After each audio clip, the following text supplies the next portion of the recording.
Zdravím vás pri novom videu. Ak chodíte do školy, tak sa robeniu prezentácií asi nevyhnete. Ale aj keď do školy nechodíte, možno musíte robiť prezentácie do práce alebo z nejakého iného dôvodu. Urobiť dobrú prezentáciu, to sa ale ľahšie povie ako urobí. No a preto som sa rozhodol natočiť dve videá, v ktorých vám poradím ako na to. V tomto prvom videu sa zameriame na celkový vzhľad prezentácie, teda na to, ako by mala a ako nemala vyzerať.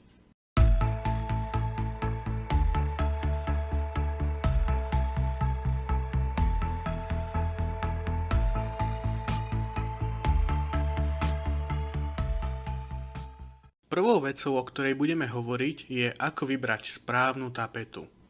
V PowerPointe môžete tapetu nastaviť v podstate akúkoľvek. Môže to byť jedna farba, môžete si nakombinovať viacero farieb a urobiť z nich nejaký prechod, môžete použiť textúru alebo dokonca vlastný obrázok. Dá sa s tým naozaj vyhrať. Ale musíme pamätať na jednu vec, a to je dobrá čitateľnosť textu. Pokiaľ by ste urobili niečo takéto, tak by sa text dosť ťažko čítal aj na monitore. No a ak sa bavíme o premietačke, tak to už by absolútne nikto neprečítal. Preto, ak chcete urobiť prezentáciu, ktorá sa bude reálne dať čítať, tak asi jediným dobrým riešením je použiť čo najtmavšie písmo na čo najsvetlejšom podklade. Môžete mať biele pozadie alebo nejaký bledulinký prechod a na tom čierne alebo skoro čierne písmo. No a ešte jedno varovanie. Naopak to tiež nie vždy funguje. Keby ste dali čierne pozadie a na ňom biele písmo a pustili by ste to premietačkou, pozadie by bolo o dosť svetlejšie a zase by sa to čítalo dosť blbo.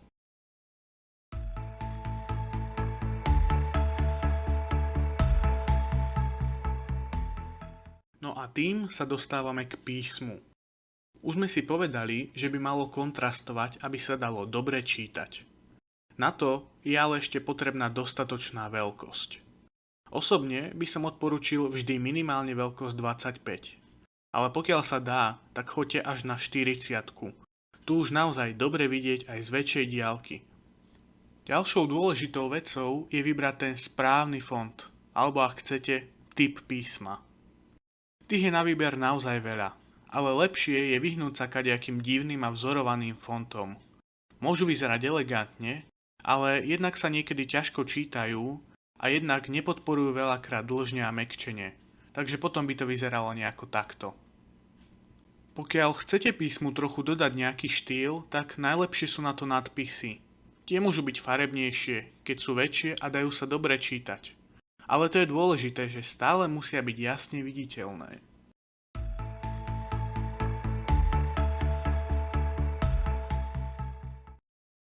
Pokiaľ chcete svojej prezentácii dodať nejaký ten štýl, ale z nejakého dôvodu sa s tým nechcete alebo nemáte čas moc hrať, tak najlepším riešením sú témy. Sú to v podstate prednastavené typy pozadia, písma a prípadne obsahujú ešte aj nejaké obrazce, ktoré to majú spestriť. PowerPoint má obrovské množstvo týchto tém, môžete si ich stiahnuť, upravovať alebo si dokonca vytvoriť vlastné. Výber konkrétnej témy je asi viac menej vecou osobného vkusu. Stále ale pritom treba pamätať na to, čo sme si hovorili pri tapetách a pri písme. Malo by to mať svetlé pozadie a tmavé, dobre čitateľné písmo, ktoré podporuje aj naše dĺžne a mäkčenie. No a ak sú v tom štýle aj nejaké tie vzory, čiary alebo iné efekty, nemalo by to byť moc komplikované a nemalo by to zasahovať do textu, obrázkov a podobných vecičiek. Ideálne témy by teda mali vyzerať nejako takto.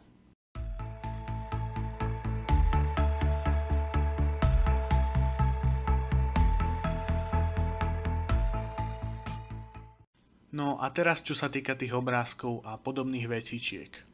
Začneme obrázkami. Pokiaľ ich do svojej prezentácie stiahujete z internetu, mali by tieto obrázky mať čo najvyššie rozlíšenie, aby neboli rozmazané. A ideálne je, ak v obrázkoch nie je vodoznak. Pokiaľ si vyberiete obrázok, ktorý má vodoznak niekde v rohu, dá sa to obrezať tak, aby ste sa ho zbavili. No dobre, máme už obrázok v PowerPointe. Čo teraz? No, asi sa budem opakovať ako pokazený gramofón Ale PowerPoint ponúka veľké množstvo spôsobov, ako si obrázok môžeme upraviť. Môžeme ho nejako orámovať, dať mu tieň, nastaviť mu žiaru a kto vie čo ešte. Zase ale platí, že je lepšie to moc nekomplikovať a zvoliť niečo elegantné.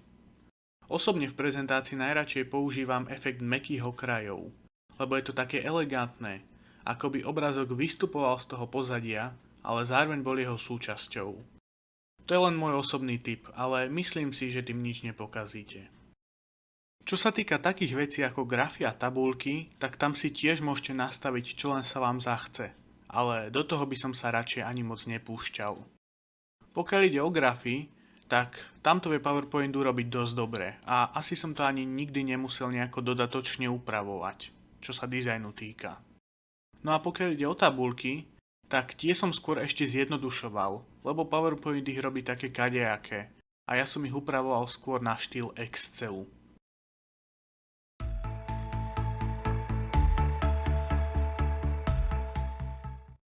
No a poslednou kapitolou tohto videa sú prechody a animácie. Čiže to, ako jedna snímka prechádza do druhej, prípadne to, ako sa na snímke objavujú a miznú rôzne objekty. Opäť je tam veľký výber a opäť platí, že je dobre to príliš nekomplikovať. Stretol som sa s názorom, že najlepšie je tam nedávať žiadne takéto efekty, lebo tým nič nepokazíte. No ale podľa mňa je taká prezentácia potom nemastná, neslaná. Podľa mňa by tam aspoň tie prechody mali byť. Ale nie nejaké tie obracania listov a podobné blbosti, ale nejaké jednoduché prelínanie jednej snímky do druhej. To vyzerá dobre a zároveň to nepúta moc veľkú pozornosť. Pokiaľ ide o tie animácie textu, obrázkov a podobne, no tam naozaj neškodí, keď to úplne vynecháte. Tieto efekty sú relatívne dosť náročné, čo sa grafiky týka. A vzhľadom k tomu, že počítače na školách sú úplne to najlacnejšie, čo sa dá zohnať, potom efekty na nich hrozne sekajú. Tak, to bolo všetko, čo sme si dnes mali povedať. Tomu, ako vyrobiť dobrú prezentáciu, sa budeme ale ešte venovať v ďalšom videu. Tam si povieme, akú formu by mala dobrá prezentácia mať. Ak o toto pokračovanie nechcete prísť, odoberajte tento kanál a uistite sa, že máte zapnuté upozornenia. Ak sa vám video páčilo, budem si ceniť, ak mi dáte like, prípadne ho budete zdieľať s niekým, komu by mohlo byť užitočné. A ak máte nápad na ďalšiu vec, ktorú by ste chceli mať rozobranú, napíšte mi to do komentárov. Toto je Škola Primitívne a teším sa na vás na budúce. Majte sa.